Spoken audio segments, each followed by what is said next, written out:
It's on. It's on? Is the camera on? Yeah. Okay, go ahead. Good afternoon. I'd like everyone to close your eyes for a moment. Use your imagination. Imagine, if you will, a young boy lying on the floor. And above this boy, attached to the ceiling, is a sword. The boy is condemned to death because of his actions, because of his wrongdoings. He deserves to die. And in moments, the sword's going to fall on him, kill him. And then imagine a man walks in the room. A perfect man. A holy man. And he looks at that boy, and you can just see the love in his eyes. You can see the feelings that he has for that boy on his face. And he takes the boy in his arms, and he moves him out from under the sword. He sets him free. And then he puts himself in that place.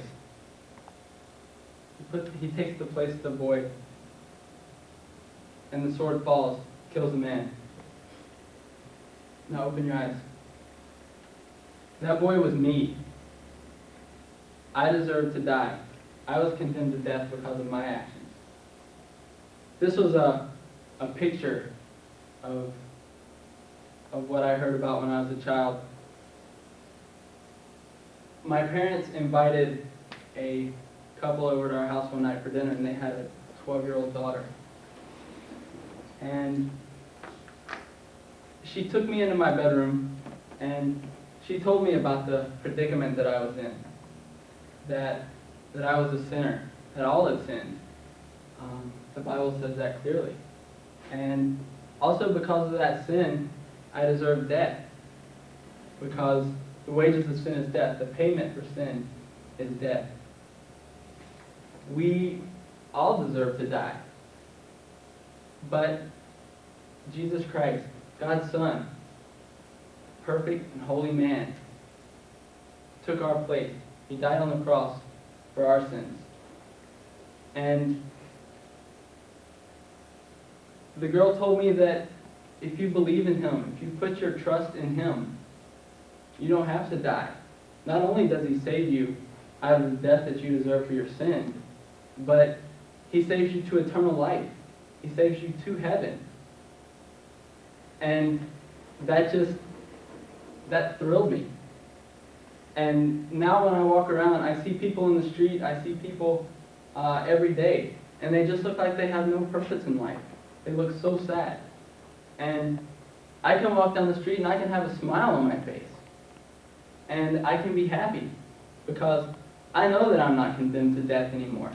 I know that there's a God in heaven who loves me, and He sent His Son to die on the cross for my sins and to take my place. And it makes me so happy to realize that, to understand that and to think about that. And now I'd like for you to look at yourselves. All of you are in the same predicament that I was in. Imagine yourself on the floor, condemned to die.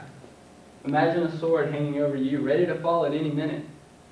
And if you'll just put your trust, put your faith in Jesus Christ, and trust Him and what He did on the cross for you, then He'll take you out of that situation, out of that predicament. Because He's already died. He's already taken your punishment. The Bible says if we believe on the Lord Jesus Christ, we will be saved. That means we're saved from death that we deserve because of our sin. And we're saved from just the knowledge that we have no purpose in life. Because now we do. We have a Savior. We have a God that we can have a relationship with. And we're saved to heaven. Eternity with God. Eternity with the Creator of the universe. What could be better?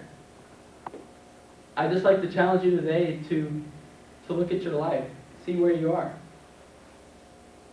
You're all in that position. You're all almost going to die. There's a sword hanging over you.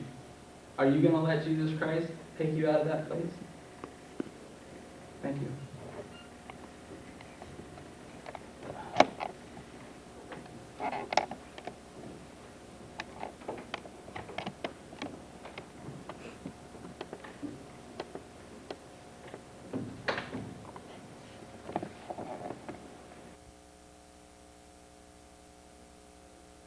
You're on. How many people in here have ever had a bad experience camping? See your hand. I'm sure most of us can say that at one time or another we've had a bad experience camping. So today, I'd like to tell you how you can make your bad experience camping a little better. I think the number one reason that we have a bad experience when we're camping is because we don't get a good night's sleep. That's my personal opinion anyway. You know, you go sleep somewhere and there's a rock in your back or your neck's all curled up on a tree root or something like that. And so today I'd like to tell you how to get a good night's sleep when you're camping. The most important piece of equipment to have when you're camping is a good sleeping bag. This is my sleeping bag, obviously.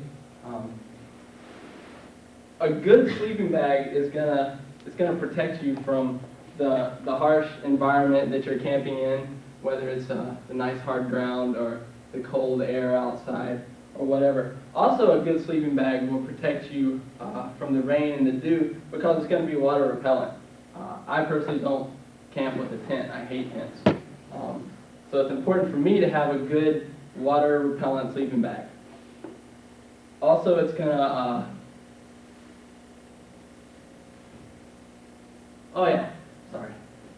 it's gonna. There's a lot of different types of sleeping bags. This is a mummy sleeping bag. You can tell by the shape it starts out wide and gradually gets smaller towards the bottom. That is to reduce weight so that all your body heat stays next to your body. You want to make sure that your sleeping bag is not too big for you because then you're trying to heat up this whole great big area with your little bitty body and it's not going to work. Jamie might not have that problem. I have that problem. The next important piece of equipment is a sleeping mat. This particular one is self-inflating. As I walk around back here, it's going to blow itself up. But a sleeping mat will protect you from that hard ground that we talked about. If there's rocks or roots or sticks or anything on the ground, it'll cushion you from those. But it also does another thing that a lot of people don't know, and that is it provides thermal insulation. When you're camping and it's 40 or 50 degrees outside, the ground might be a lot colder than that.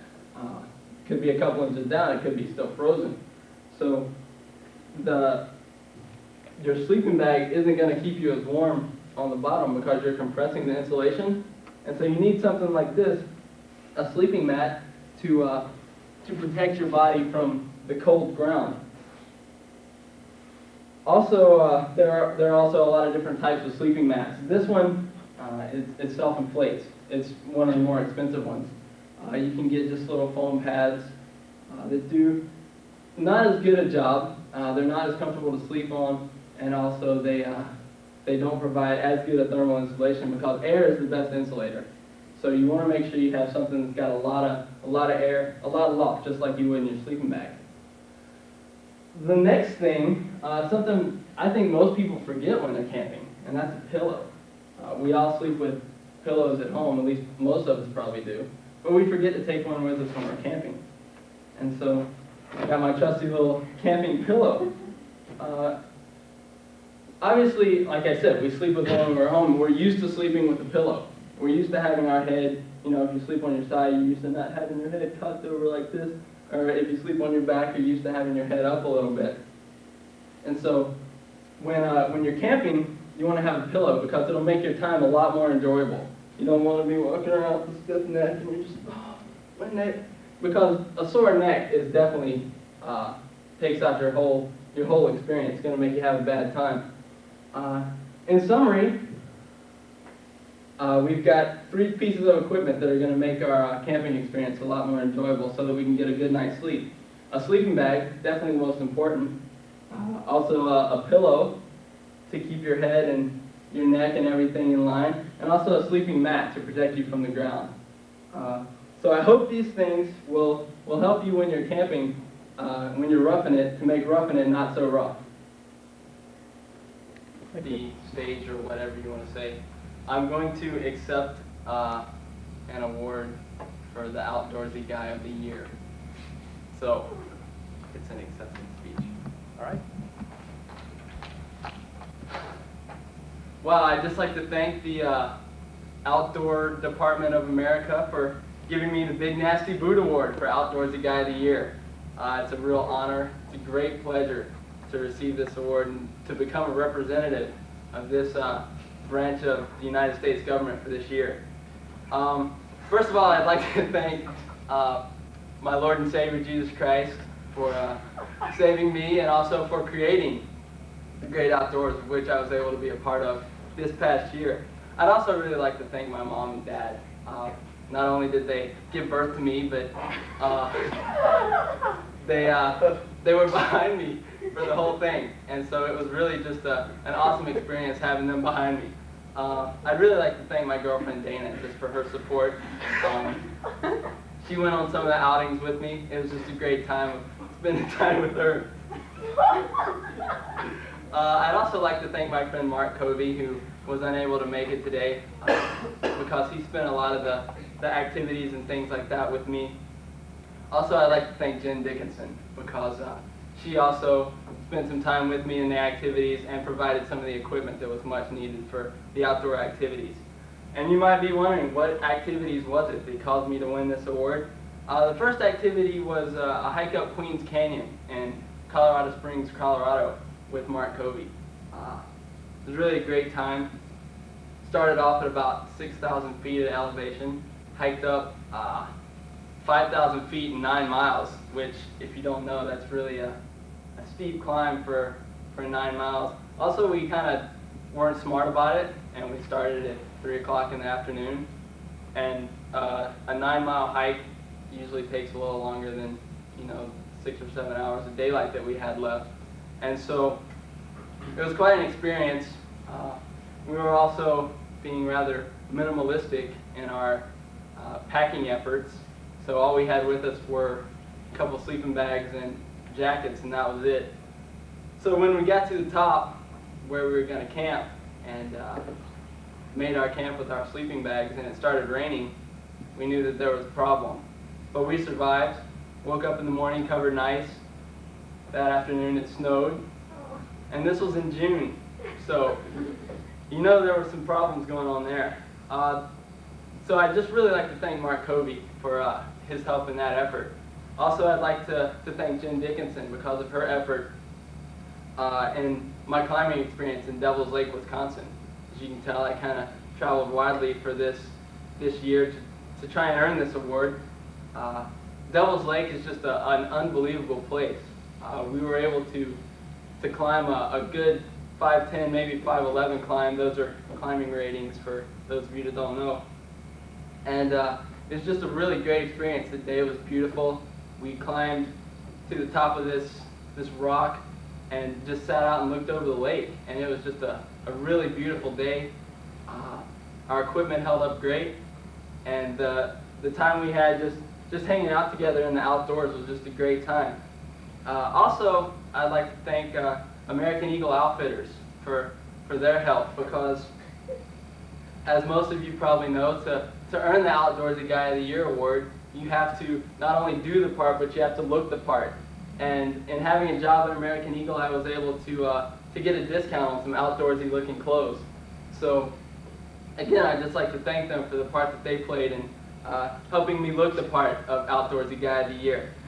Once again, I'd just like to thank everybody that was involved because of their help. Without them, none of this would have been possible. And it was just really a great year of being outside and experiencing. How many people in here are poor college students? Let me see a hand. Looks like everybody except Mr. Ranello.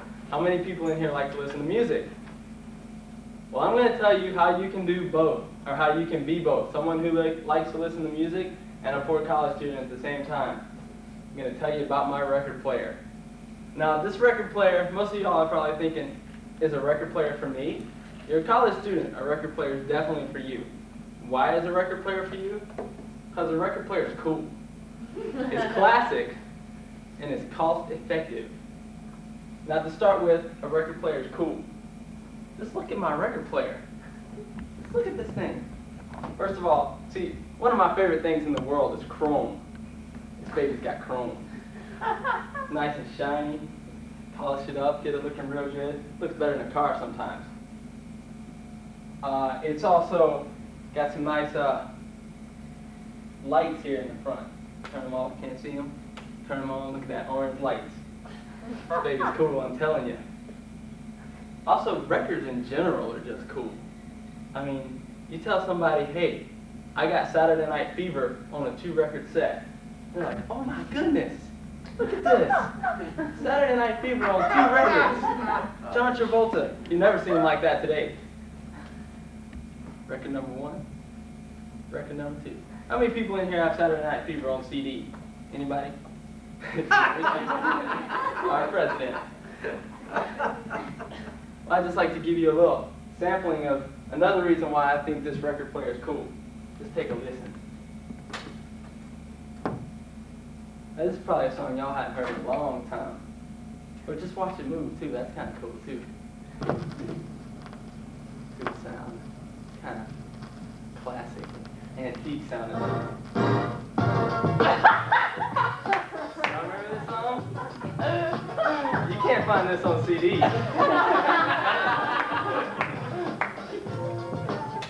Now another reason it's cool is this right here.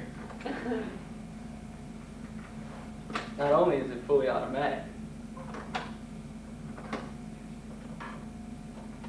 it's a secret. It folds up. Very neat and compact. That makes it cool. Now it's also classic. Obviously records are classic. I mean, look what I got here. Discopedia Volume 4. So to have a record player and to have all your disco records and stuff like that, very classic. The chrome, once again, like I said, my favorite thing is the chrome. Chrome makes it look very classic, Art Deco-y kind of thing. These dials here, got the treble and the bass control, nice round dials, long analog dial there. For the radio part, did not mention it has a radio. Very classic looking. Well, I think one of my favorite things is, I'm sure a lot of y'all are sitting out there, wow, Jeremy, that thing's got a really nice wood grain look to it. That's because it's solid wood.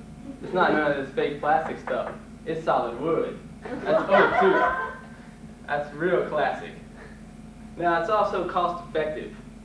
You might be thinking, I can't afford something like that. It's so cool. It's so classic. I'm here to tell you, you can afford it. Now today, this is my own personal record player. And I'd like to sell it today. And I think I'm going to sell it to y'all for about $20. Now that's cheap. Cost effective, since you're all poor college students, everybody raise their hand. Something this cool and this classic for this cheap. It's got the chrome, got the dials. And also, not only is the record player inexpensive, records are also inexpensive. Now I've got a bunch of records up here, Casey and the Sunshine Band. My personal favorite, Michael Jackson, Thriller. Now you might be thinking, wow, Jeremy, those records, they're classic. They gotta cost you a lot of money. I'm here to tell you, I haven't spent more than 50 cents on a record. This one right here costs 25 cents. Now this is, you know, you go out and buy a CD, how much you spend on a CD? Anybody? 15, 17? CDs are expensive. Saturday Night Fever is probably about 20 bucks because it's on 2 CDs. I got it right there, 50 cents. Now, you know, if you like to listen to your good music, it's easy to find on records. You go to Goodwill, you go to the Mission downtown, anywhere you go, you can get them cheap. Not only are the records cheap, not only is the record player cheap, but also you can hook it up to your existing stereo system with a simple cable, like this. Just plug it right into the back of the record player, plug it right into your stereo system, push the auxiliary button, and you've got yourself a record player hooked up to your stereo. Now this record player is for you. It's cool, it's classic, and it's cost effective. Something every college student must have. Thank you very much.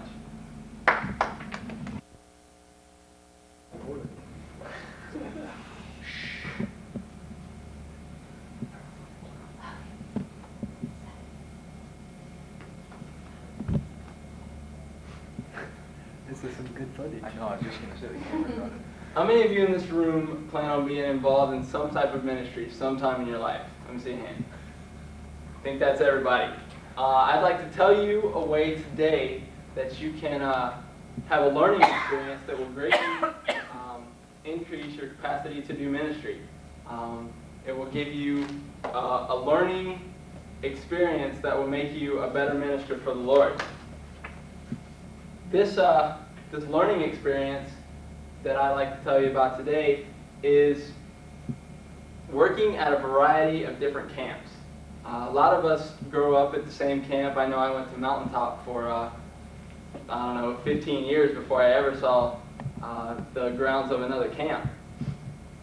And I learned a lot when I went somewhere else.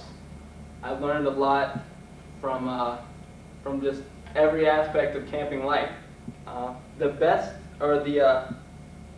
basic benefit of camp life is just that it's a good opportunity to practice ministry. You can be a counselor. You can speak at a camp. You can be in maintenance, be on staff, whatever. These opportunities that you get at camp are like none you can get anywhere else. You can't get the the counseling opportunity. You can't get the maintenance opportunity that's like camp anyway. And you can't get the speaking opportunities like you can at camp anywhere but camp. Something you can learn from different types of camps, from going to different types of camps, not just at camp in general, is you can learn from a lot of different managers.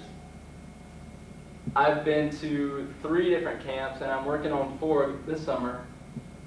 And I've experienced 3 different managers so far, and I'm getting to know a 4th one.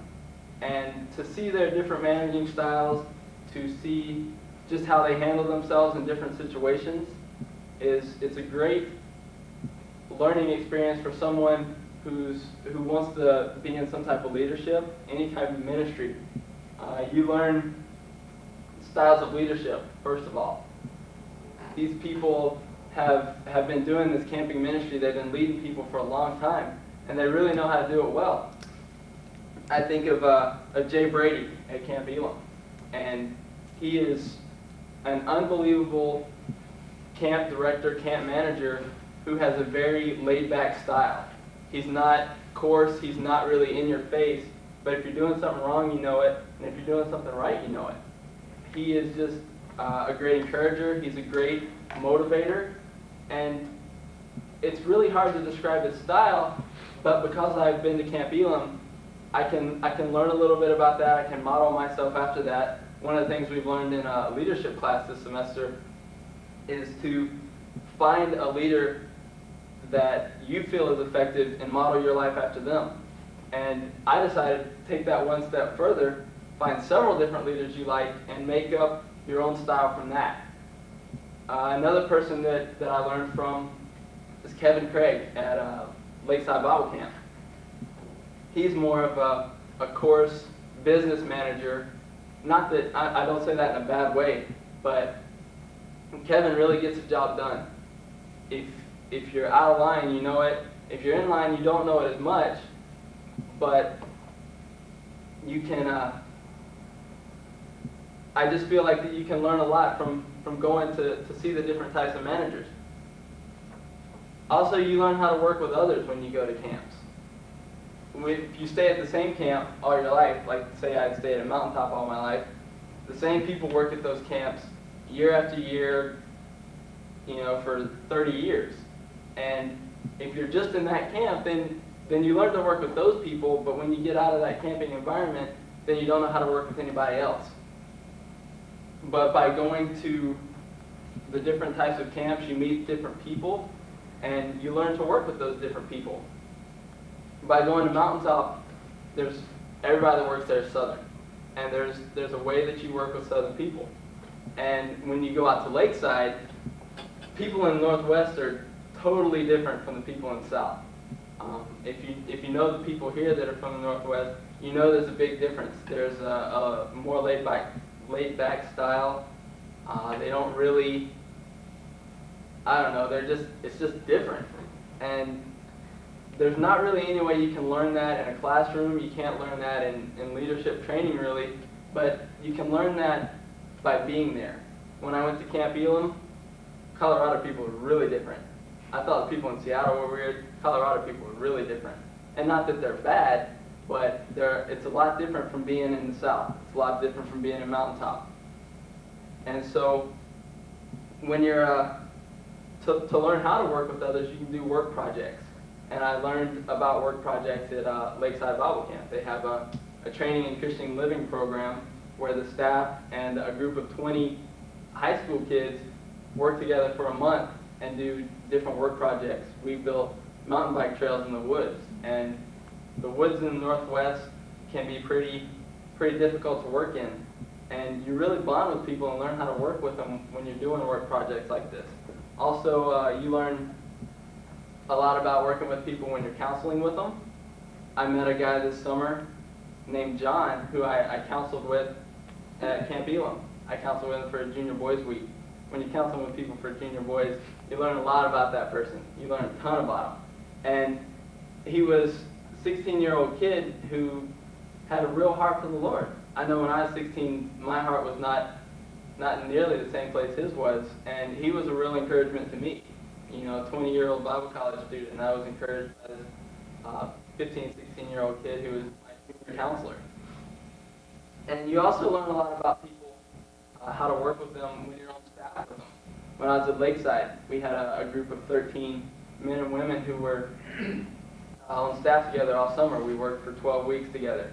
And to learn group dynamics like that and learn how to not only work with people in a Bible study setting or something like that, but you also learn to work with them in more of a managerial setting. I was the boat driver at Lakeside, and I'd have a schedule of the kids who were I'd have to make up a schedule of the kids who were gonna ski on certain days, but I had to make sure I coordinated that with the swimming instructors and the rifle range instructors and stuff like that to make sure that our lists weren't in conflict, because I don't want to have a kid skiing one day when he's supposed to be swimming and supposed to be doing the rifle range and all kinds of other stuff.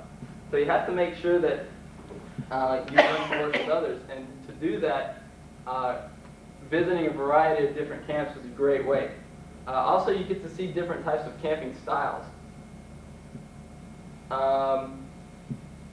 Like I said, I've been to 3 different camps, Lakeside, Elam, and Mountaintop, and I'm working on going to Sandy Creek this summer.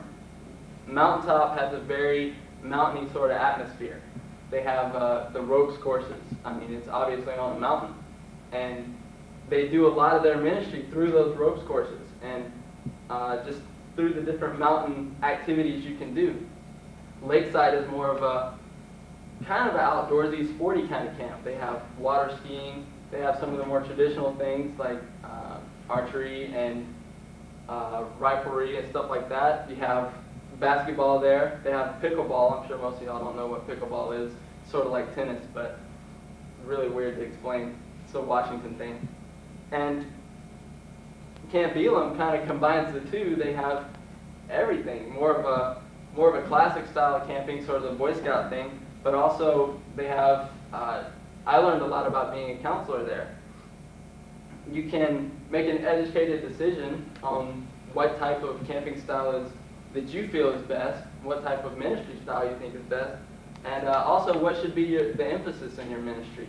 I know at Sandy Creek, evangelism is their emphasis, and that's a type of camp that I've never really been to. Elam is a little bit, but I think from talking to Jack Faulkner at Sandy Creek, they've got a lot more emphasis on evangelism than I've ever seen in a camp. So there's a lot of benefits to visiting more than one camp. You get to just learn a whole lot about a whole lot of different things. And so I'd like to challenge all of you today to make sure that you don't stay at your same camp forever. Make sure you branch out. And in a ministry, not just camping ministries, you can learn a lot from seeing a variety. And so I would like to persuade you, encourage you to not only stay with your one camp or stay with your one ministry, but branch out and see a variety.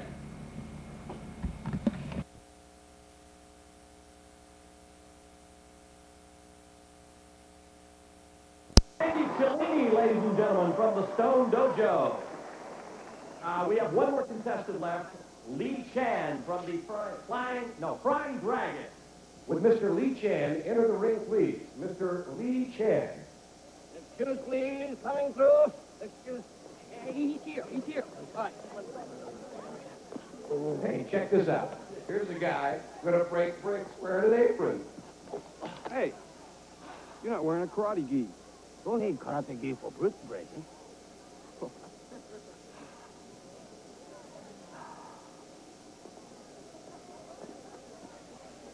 Is it red or white wine with bricks? Ladies and gentlemen, he's asking for another brick.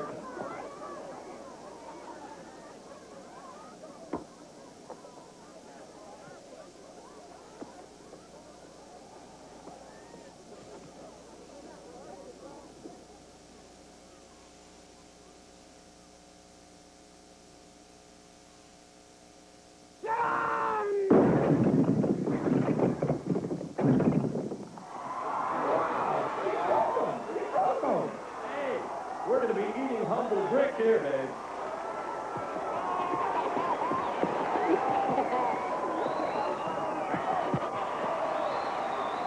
That brings the Frying Dragon within 2 points of the champion Stone Dojo.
What a show, what a show.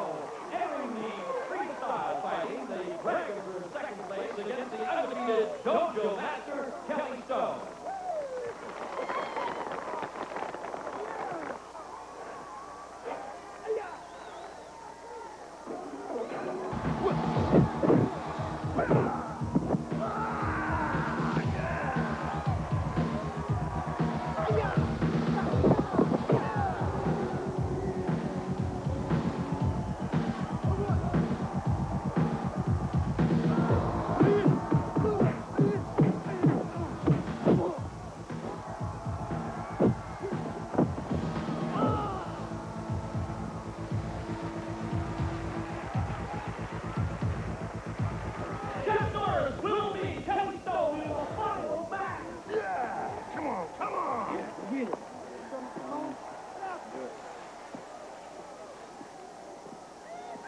You know, Norris, I've always wanted to see how good you really are. You're only going to see it once, Stone. Yeah. And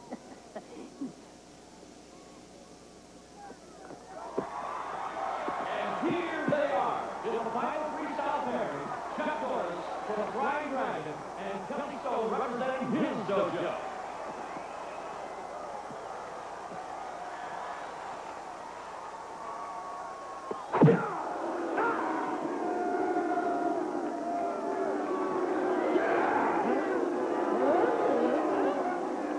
Talking to me? Over here?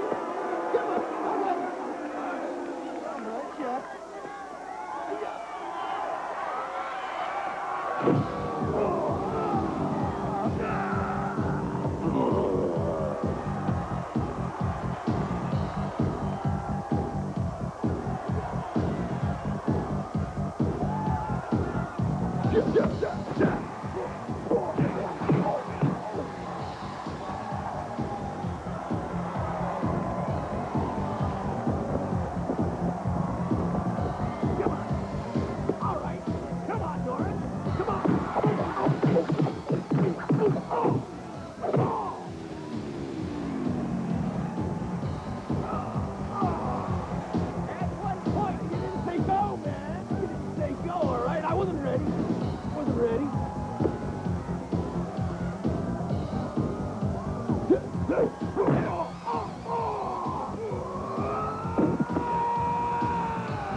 Tiebreaker.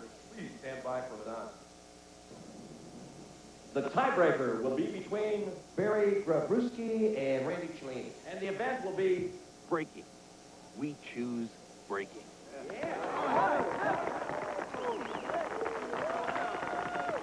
You know how to do this stuff, Barry? Yeah, kind of. I've done it once. You can do it again. We're with you, Barry. Very wary. Why don't you just quit now to avoid the embarrassment? breaking first for the Stone team, Randy Cellini.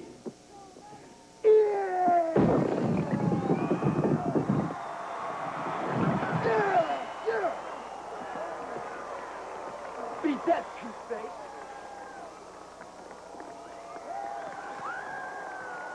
You.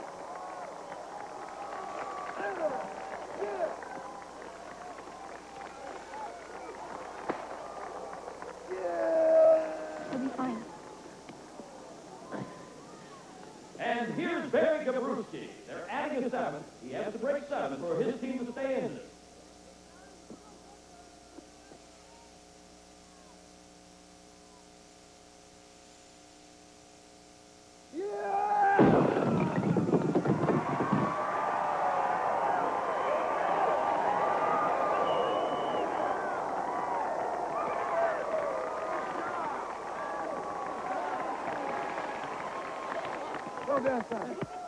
Thanks.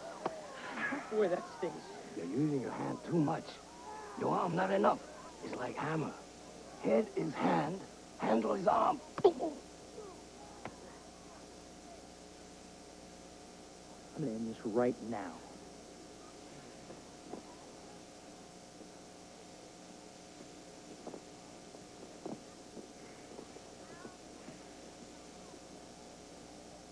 Mr. Cellini is asking for another brick. He's going for a record-breaking 9 bricks.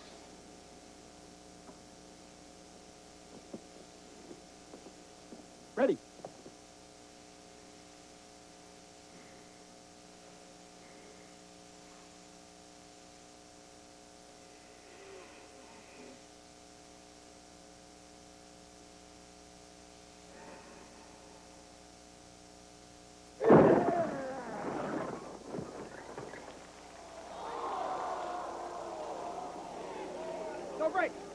no brake, ladies and gentlemen. What? That's broke. I can see it. What the hell are you talking about? But when you say you're going to break something, you break it. What the hell is wrong with you? I told you to break it. You follow through with your fist. Yes, I could break it.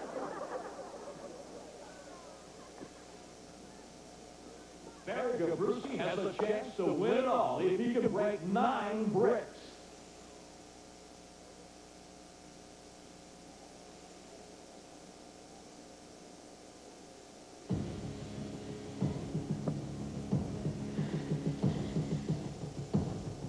Hey, when you break your hand on those bricks, very wary, I'm gonna go get a great big victory kiss from Lauren. You're not going to touch it.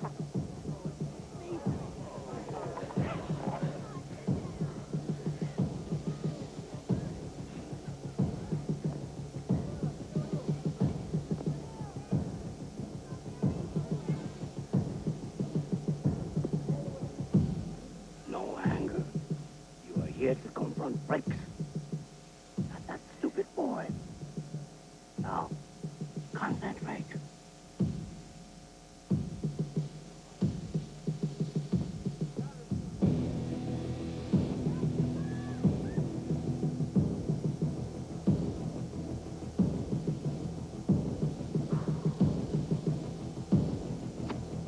There.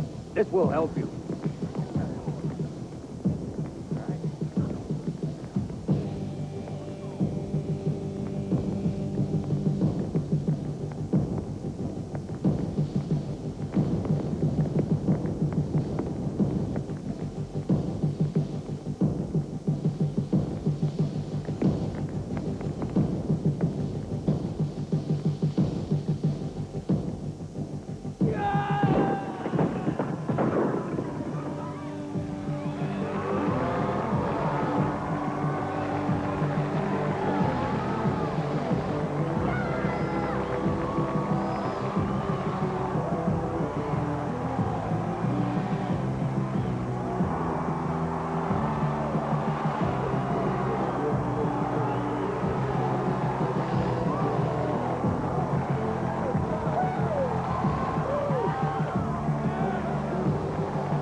I don't know what to say. I've always wanted to meet you. Well, it's been my pleasure. It's kind of like a dream coming true. Dreams do come true, Barry. If you want them bad enough.